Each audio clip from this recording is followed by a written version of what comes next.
Hi, welcome to the Factorologist. Even those unfamiliar with the details of the civil rights movement of the 1950s and 60s can point to Martin Luther King Jr. and Rosa Parks as key figures of the era. A deeper dive will reveal names including A. Philip Randolph, James Farmer, Whitney M. Young, and Medgar Evers, leaders who earned their place among the luminaries of the period for spurring legal and social progress. However, not everyone earned due recognition for their contributions, whether because of personality clashes or deep-seated prejudices that went beyond matters of race. Here are 5 lesser-known civil rights influencers who helped to change the course of history. Bayard Rustin. Well before the nation watched the struggle for black equality unfold on television, Bayard Rustin was at the forefront of a previous generation of activists as a co-founder of the Congress of Racial Equality, CORE. CORE's main objective was to use non-violent direct action while fighting for civil rights.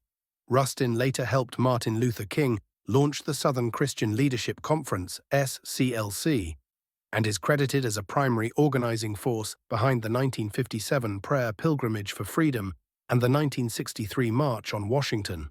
But Rustin was also an openly gay man, and as such was always in danger of being marginalized despite his obvious brilliance as an advisor and strategist. He was forced out of the SCLC after a congressman threatened to spread rumors about an affair between King and Rustin, and while he returned to pull together the March on Washington, internal opposition forced him to accept a lesser public role in the proceedings. Rustin later served as president and co-chair of the A. Philip Randolph Institute and continued his push for economic progress even as the wider public movement lost steam. By the time of his death in 1987, Rustin was something of a historical footnote, despite having his fingerprints all over the major civil rights victories of his day. Claudette Colvin. 9 months before Parks was arrested for refusing to surrender her bus seat to a white passenger in Montgomery, Alabama, the same thing happened to 15-year-old Claudette Colvin. So why was the Parks incident the one that ignited the Montgomery bus boycott and transformed the issue into a national story?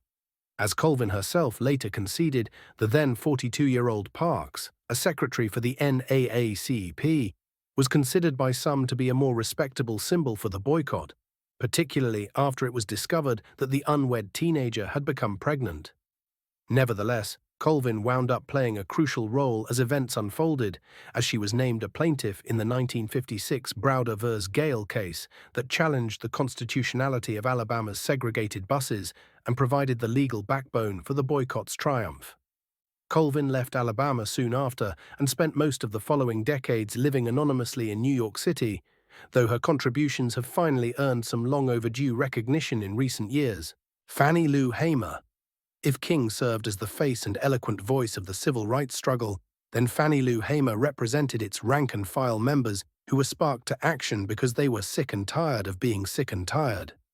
Born into a Mississippi family of sharecroppers, Hamer was fired after attempting to register to vote in 1962. She used that experience to fuel a tireless dedication to voting rights and launched the Mississippi Freedom Democratic Party, MFDP, in 1964. That summer, Hamer entered the national spotlight with a powerful speech before the Democratic National Committee's credentials panel, in which she recalled being subjected to a brutal beating in jail. But her presence also underscored the limitations of her position in the pecking order. President Lyndon B. Johnson dismissed her as an illiterate woman, and even ostensible ally Roy Wilkins of the NAACP said she was ignorant. Still, Hamer kept up the fight for equal rights even as she struggled to summon the respect she deserved. She later spearheaded the foundation of the Freedom Farm Cooperative in 1969 and the National Women's Political Caucus in 1971. James Meredith. Even when compared to other activists who overcame intimidation and violence to participate in demonstrations, James Meredith stands out for his astonishing displays of courage. In the fall of 1962, the 29-year-old Air Force veteran integrated the University of Mississippi. His mere presence at the university caused an uproar and ignited a massive riot that drew 30,000 U.S. troops, federal marshals, and National Guardsmen into the fray. 4 years later, Meredith embarked on a solo March Against Fear out of Memphis, Tennessee, but was shot before he could complete the planned 220-mile walk to Jackson, Mississippi. While he drew praise from King, most notably in the famed Letter from Birmingham Jail, Meredith was never one to conform to the expectations of others. In 1967, he raised eyebrows by endorsing the re-election campaign of former Mississippi Governor Ross Barnett, who once vehemently opposed Meredith's entry into the state's flagship university. 2 decades later, after several failed attempts to run for office, Meredith supported the Louisiana gubernatorial campaign of former KKK Grand Wizard David Duke. Today, a statue commemorating Meredith's achievement stands on the Ole Miss campus, though the rest of his complicated story is often omitted from history lessons. Pauli Murray. Pauli Murray was enormously influential as a lawyer, writer, and teacher.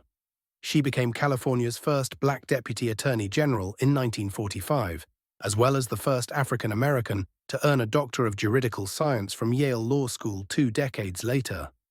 Additionally, the acclaimed scholar saw her legal arguments used in the groundbreaking cases of Brown v. Board of Education, 1954, which struck down segregation in public schools, and Reed v. Reed, 1971, which extended the rights under the 14th Amendment's Equal Protection Clause to women.